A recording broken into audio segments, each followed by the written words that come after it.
예, 안녕하세요. 2024년 10월 15일 플라톤 인문학 TV입니다. 이번에는 제가 일정이 좀 있어서 한 이틀 정도 늦었습니다. 오늘은 이 북한의 이 핵에 대한 핵 전략에 대한 우리가 잘못 이해하고 있는 부분들을 한번 이야기를 해보기를 원합니다. 어, 얼마 전 제가 한 유튜브 영상에서 북한 핵은 남한 공격용이 아니라는 이상한 그 주장을 하는 그 영상을 제가 한번 본 적이 있어요. 우리가 한번 무기에 대한 우리가 잘못된 생각을 가지고 있구나 라는 걸 제가 느꼈습니다. 먼저 핵을 비롯한 모든 무기는 쓰지 않기 위해서 만들어지는 거예요.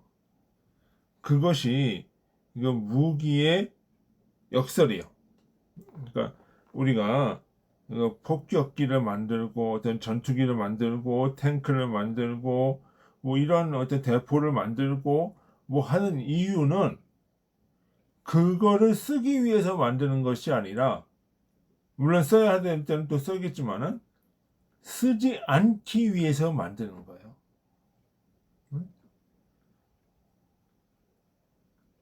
우리가 단순히 그 무기를 보유함으로써 적이 도발할 엄두를 못 내도록 하는 거죠. 얼마 전 F4 팬텀기가 제가 퇴역식을 하는 걸 봤어요. F4 팬텀기는 1960년대에 도입이 됐는데, 이거는 훈련할 때 외에는 쓰이지 않았어요. 그러면 우리가 F4 팬텀을 도입한 것을 잘못한 거냐? 그게 아니라는 거죠. 오히려 쓰지 않고 무사히 퇴역하게 된 것 자체가 그 존재의 목적과 의미를 다했다라고 보는 거예요.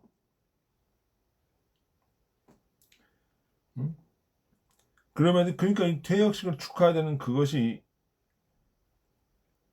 이유가 있는 거예요. 그러니까 그 모기는 그것이 있음으로 해서 전쟁을 억제했다. 우리가 F4 팬텀을 가지고 옴으로 인해서 도입함으로 인해서 우리의 공군력이 북한을 압도하기 시작한 거예요, 사실은.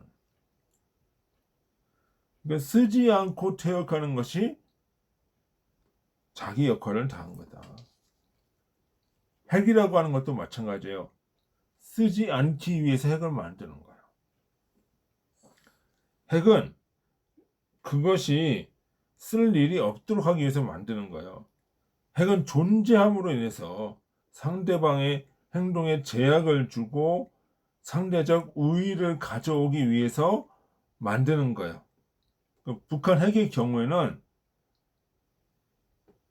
그 미 본토와 괌, 일본, 미군을 겨냥함으로써 등지 있는 미군을 겨냥함으로써 유사시 유한반 미군의 한반도 진출을 막기 위한 목적이 있는 거예요. 그러니까 미군을 전개하지 못할 경우, 미군이 전개되지 못할 경우 북한은 중국, 러시아 등과 합하여서 남한을 공산화할 수 있다는 계산이 나오는 거예요.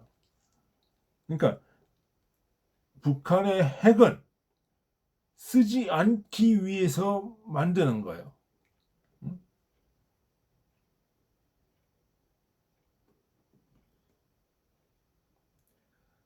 혹자는 이런 생각을 하는 사람이, 우리나라 지금 군사력이 작년까지 5위였다가 지금 5위, 작년까지 6위였다가 올해 이제 다시 6위로 한 단계 올라갔어요. 5위로 한 단계 올라갔어요. 근데 우리 이 같은 군사력을 가진 우리가 북한 하나 상대 못하냐? 미군 없어도 우리가 저기 북한을 상대할 수 있지 않냐?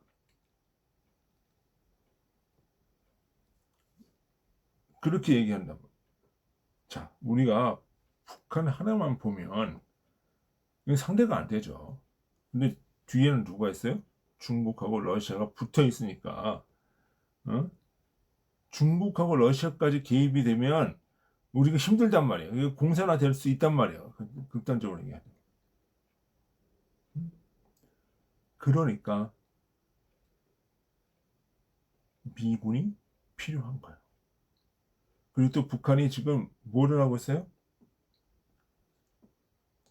핵을 지금 개발을 하고 핵 미사일의 사정거리를 늘리고 있죠, 지금. 아직까지 우리의 군사력이 중국, 러시아까지 상대할 그런 군사력이 안 되니까 누구가 그리고 북한의 핵은 여전히 위협적이니까 주한 미군이 필요하다 이렇게 보는 거예요.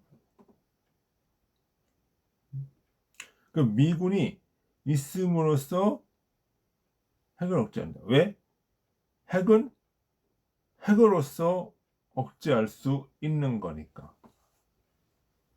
핵은 핵으로서 억제하는 거예요. 자, 그러면 우리가 그러니까 그거예요. 북한이 핵이 있으니까 우리는 뭐를 우리가 핵을 개발할 수는 없죠, 지금. NPT 탈퇴를 해야 되니까. 그러면 우리는 뭐를 해야 돼요? 핵 있는 나라와 자유주의 국가와 동맹을 맺는 거예요. 그것이 누구요? 미국이에요. 그죠?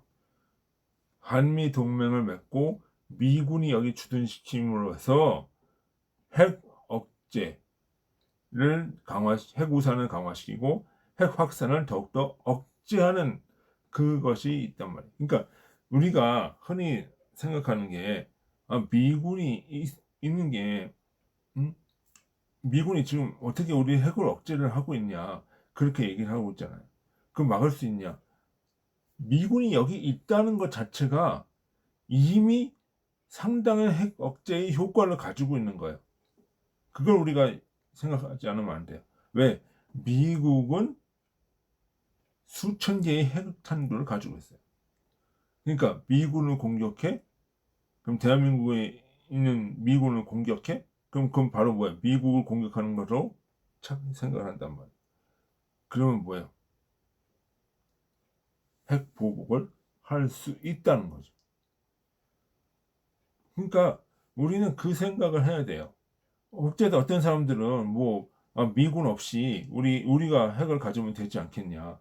미군 나가 핵을 가지고 북한 정도 우리 상대할 수 있지 않냐? 이렇게 생각하는데 중국, 러시아가 있고 핵이 있고 그러니까 우리는 그 모든 것을 상쇄할 수 있는 미군과의 동맹을 통해서 이거를 지켜나간다라고 보는 거다 이거죠. 그러니까 그런데 문제는 뭐냐면 북한 핵이 괌을 타격할 때 괌이나 미국 본토를 타격할 때 그래도 대한민국을 지킬 수 있느냐 하는 거죠. 말하자면 LA와 대한민국을 바꿀 수 있냐? 어렵다는 거죠.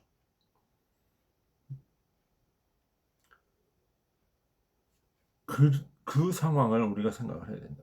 그 상황. 그런 때는 어떻게 돼요? 미국이 어떻게 움직일지 모른단 말이에요. 그러면 우리가 일방적으로 미국을 믿고 있어야 되냐? 그 얘기가 아니라 그 때를 준비해서 핵을 보유할 수 있는 준비는 해둬야 된다. 준비는 해둬야 된다. 그리고 때로는 미국에게 전술핵을 재배치할 수 있도록 요구해야 된다. 이걸 해야 되는 거죠. 그러니까 우리가 핵을 그 두 가지 의미가 있어요. 핵을 가질 수 있는 능력을 배양을 시키면 미국이 오히려 어떻게 해요? 니네 그 핵 개발하지 마. 라고 하면 우리가 지켜줄게. 할 수 있는 그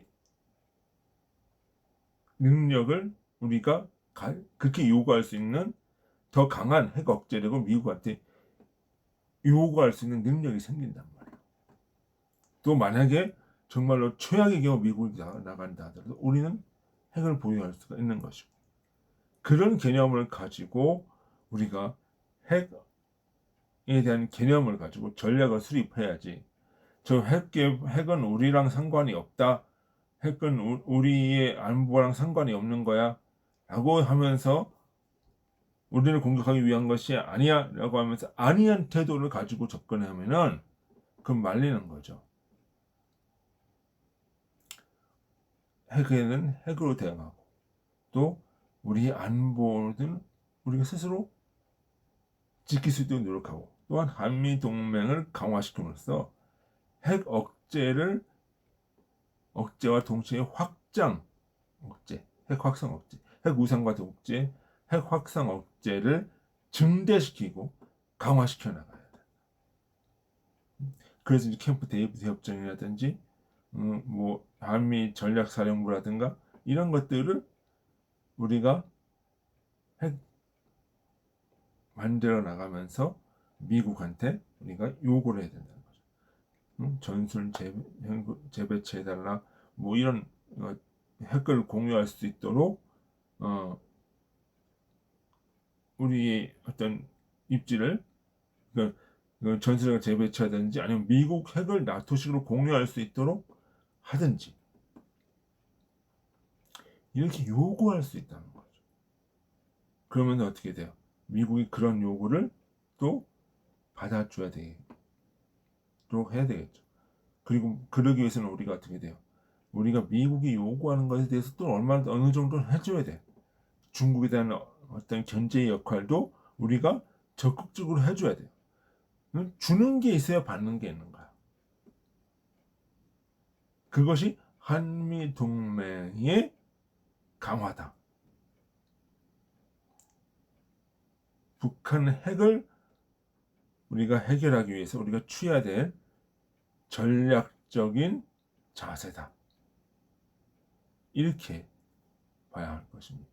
그러니까 북한 핵을 뭐 남한을 위해 쓰는 것이 아니다. 뭐 이런 식의 어떤 안이한 태도는 심각한 안보 문제를 가져올 수 있다는 것입니다. 예, 오늘은 여기까지 하도록 하겠습니다. 예, 수고하셨습니다. 안녕히 계십시오.